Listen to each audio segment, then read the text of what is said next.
Hi everyone, today I'm reviewing the Logitech MX keys, the one with the numpad on the side.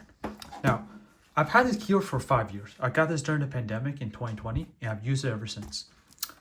First off, good keyboard, very well built, even though it's made of mostly plastic on the outside. Actually, all of it's plastic on the outside.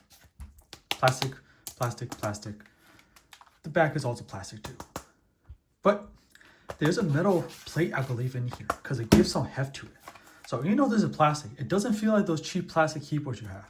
And that's probably due to that metal plate inside and the battery. I believe this whole thing is probably a battery. It's kind of front heavy there. But this is what the keyboard looks like in terms of design. On-off button power is here. USB-C charging port is here. Or if you want to plug this straight into a computer or your device, you can also do that too to use it. It supports 3 connections. So it says it's 3 connections. You can flip between them. 1, 2, and 3. And the flashing means that outside range, but 1 and 2 are within range. Now you have essentially 3 ways connecting. You can connect to Bluetooth. There's a USB drive to connect to, or you can connect through this cable here. Now this keyboard also offers backlight. And let me turn off the lights so you can get a better view of it. As you can see here, the back, all the keys are backlit. This is the full brightness. So if I tone it down some more, this is 1, 2. This is where I use it, around a 2 or 3. This is how bright it is. And if you're wondering why these keys are faded, I'll get into that later. It's not, it's a little bit damaged, and I'll explain. It's not the fault of this keyboard, but this is how all the keys are backlit. The space bar, unfortunately, is not fully backlit. It's only on the edges here, but honestly, I think this is plenty for you to see where that space bar is. So let me turn the lights back on. Okay, so with all that said, why did I say that these keys are a little broken? Well, this keyboard, first off, isn't designed for gaming, right? But I use it for gaming because this is the only keyboard I have. You might be wondering, wow, why am I using a chiclet keyboard for gaming? Well, to be quite frankly, I've just been used to it and I didn't want to spend more money getting a dedicated mechanical keyboard. But it's been good. I haven't had issues playing games, but because I've been using it for 5 years and because playing games mostly require the WASD keys, well, these keys have been wearing down a lot faster than the rest of the other keys. And it's gotten to a point where the W keycap broke.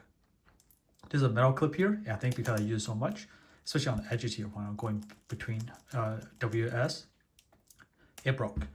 And this key flipped off. The reason why it's stuck in now is because when it broke off, I pushed a metal grab thing on the back, and I just forced it in. So now it sticks in, but I'm sure over time, the more I use it again, it's going to fall off and break. Now, is that going to be an issue for you? Probably not, unless you play games like me. And it's only if you play games that require the WASD a lot. If you play other games that use the other parts of the keyboard, you're probably not going to run into that issue. What else did I forget to mention?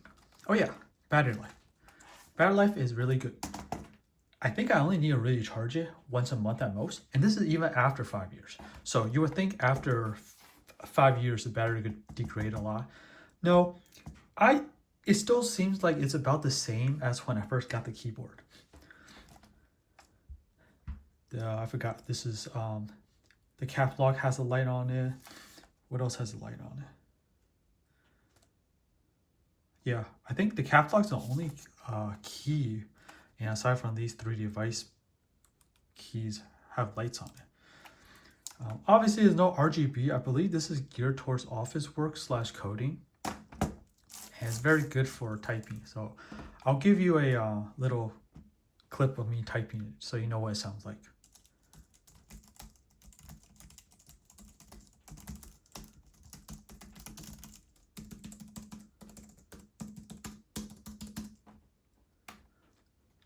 And here is the software. So as you can see here, there's only this device connected to it, but what it does is it shows you what method you're connected with. So in my case, it's Bluetooth and the battery life.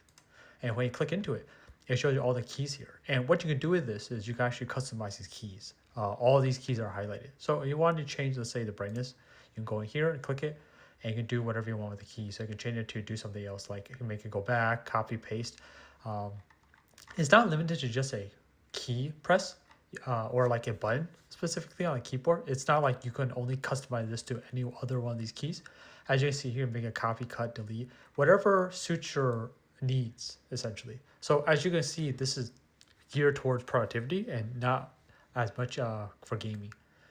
But yeah, that's what this page is. Easy switch just shows you what each of your devices connected to. I'm not gonna click it because it has the names of my computers and stuff, so I'm gonna skip that. But you can't switch the actual devices from here. You still have to click the actual physical keyboard. This just shows you what is paired to. And here's the settings for the app. It's just the standard stuff like updating, check for update for software. But the ones that are interesting are you can use the F function keys as standard function keys. You can toggle that.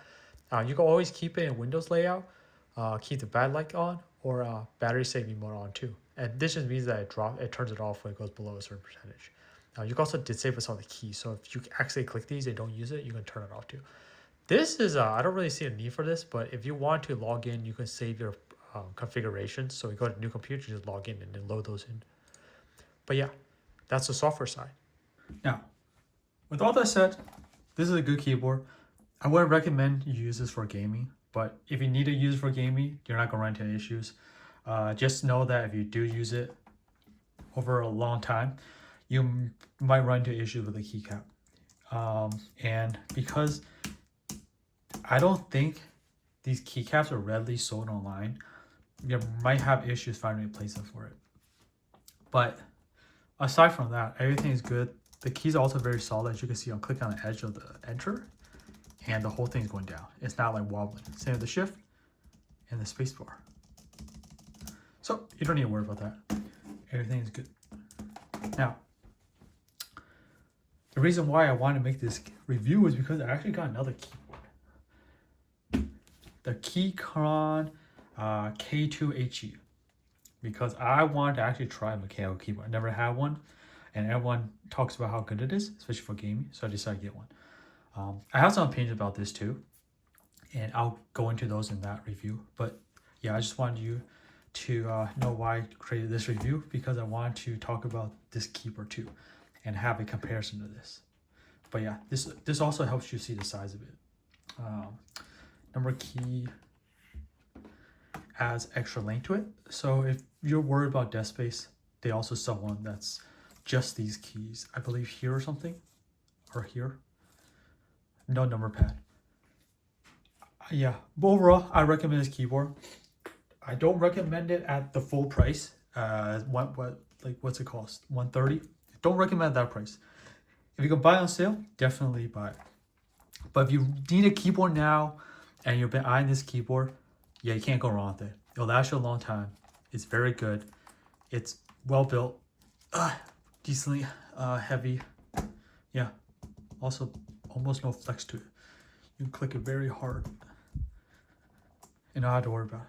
But yeah, I just want to give you guys a review of this keyboard. Considering I've used it for so long, I think I have a good idea of what's good and bad about it. So yeah, if you liked the video, please leave a like and leave any comments that you have, a question that you have in the comments. I'll see you guys next time.